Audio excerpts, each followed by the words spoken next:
A'udzubillahi minasyaitonirrajim. Bismillahirrahmanirrahim. Assalamualaikum warahmatullahi wabarakatuh.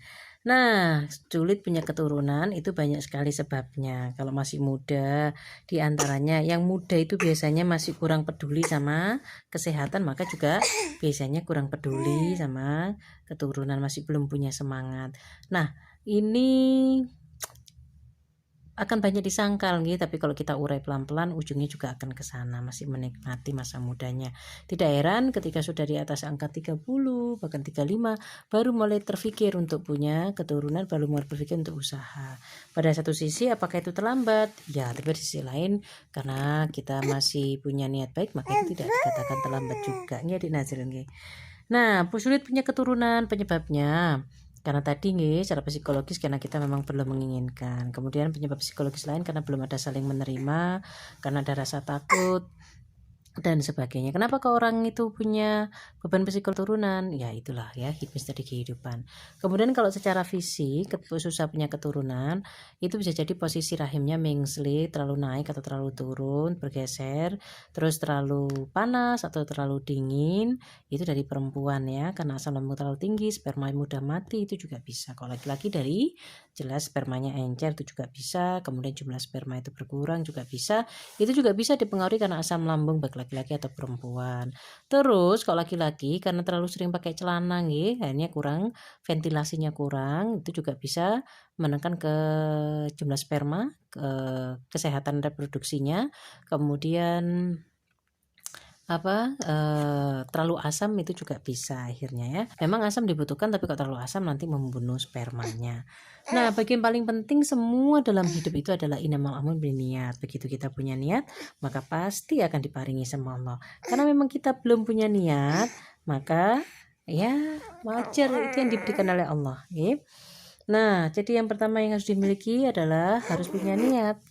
Niat itu akan terwujud dalam banyak hal, diantaranya seperti yang banyak diteladankan oleh para nabi, masuk Nabi Zakaria, itu adalah dengan doa. Doa itu nomor satu. Kita berobat tidak butuh duit, kita tidak butuh obat. Nomor satu adalah butuh Allah. Kita butuh doa, mari kita mohon kepada Allah. Kemudian akan datang semuanya sepaket. Ini yang dibutuhkan yang menjadi jalaran atau menjadi wasilah atau menjadi jalan untuk meraih yang kita harapkan. Nah, kemudian pentingnya untuk punya keturunan dalam berumah tangga itu sangat penting ya. Nah, selama punya rahim itu bisa diperbaiki. Nah, kalau tidak punya rahim akibat pola konsumsi yang tidak baik itu yang sangat sulit, kasihan sekali ya. Nah, kehadiran anak itu karena manusia dua kepala itu menikah tidak mudah. Kehadiran anak-anak itu jika kita maknai dengan baik akan mampu menjadikan kita lebih baik, tapi pada satu sisi juga akan mampu bisa menghancurkan, tergantung sudut pandang kita. Secara umum kehadiran anak itu sangat dibutuhkan, okay? Kemudian semakin banyak anak itu banyak rezeki, memang betul, memang ruwet, memang kalau di awal-awal punya anak, waduh berat.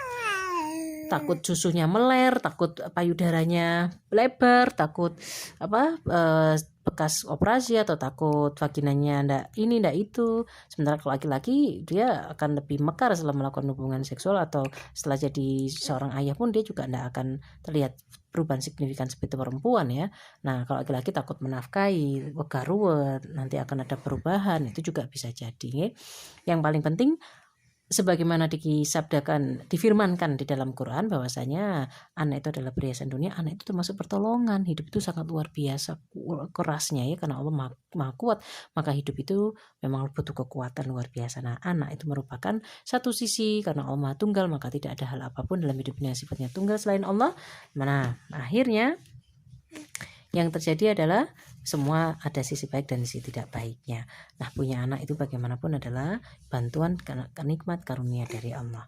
Kemudian jangan khawatir dengan masalah ekonomi, kita bisa pangkas pampersnya, kita bisa mengatasi banyak hal. Kalau dipikirkan memang akan terlalu menakutkan, tapi kalau kita jalani semuanya akan lebih baik, sama seperti pernikahan yang sudah kita putuskan untuk kita lakukan. Dan ketika kita jalani itu akan lebih mudah. Sesuatu itu harus dibayangkan dulu, dipertimbangkan, tapi lebih dari itu sesuatu itu harus dilakukan. Maka setelah dilakukan semua yang dibutuhkan, karena kodratnya hidup, innamal usri yusra fa innamal usri yusra. Dalam kesulitan dalam ada kemudahan. Jadi menikah ada kesulitan tapi juga ada kemudahan, punya keturunan ada kesulitan juga ada kemudahan. Maka mari kita punya keturunan di usia yang masih sangat belia, itu adalah jauh lebih baik ya, karena itu adalah usia-usia yang memang luar biasa. Lalu bagaimana dengan usia yang 40? Bisa 40 lebih bisa. Kata kuncinya adalah yakin. Kata kunci yang berikutnya Allah Maha Baik, menyukai baik. Mari kita bawa diri kita pada kebaikan. Di antaranya adalah pola hidup yang baik. Pola hidup yang baik ini termasuk di antaranya harus seimbang antara gerakan dengan apa yang kita makan. Harus ada porsi yang jelas antara gerakan kita dengan makan. Jangan makan melulu, jangan makan terus, tapi ternyata tidak bergerak ya Dek Nazril. Nah, kenapa anak-anak itu sehat? Karena mereka bergerak, karena mereka beraktivitas ya. Nah, yakinlah kepada Allah, berapapun usia kita, semuanya dalam mungkin. Apalagi kalau laki-laki nih, semuanya akan mungkin. Perempuan kalau belum masuk masa menopause tentu saja bisa diusahakan, dan tentunya menopause ini bisa jadi beban psikologis. Akhirnya menopausnya lebih dini itu bisa ya. Menopausnya diundur itu juga bisa. Semuanya tergantung dari keyakinan kita kepada Allah ya. Hidup itu adalah keajaiban, dan keajaiban terjadi pada mereka yang percaya. Keajaiban itu hanya karena kita diciptakan oleh Allah, hanya karena Allah yang menciptakan kehidupan ini, maka semuanya serba mungkin ya. Sebagaimana kematian itu mendadak mungkin, itu adalah sebuah keajaiban.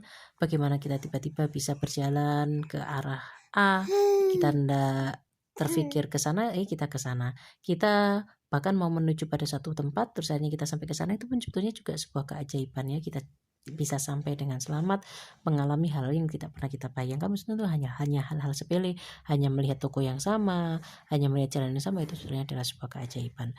Keajaiban itu terjadi bagi mereka yang percaya. Keajaiban itu ada mungkin karena Allah Subhanahu wa Ta'ala adalah Tuhan kita. Dimohonkan menjadi baik. Terima kasih banyak. Assalamualaikum warahmatullahi wabarakatuh.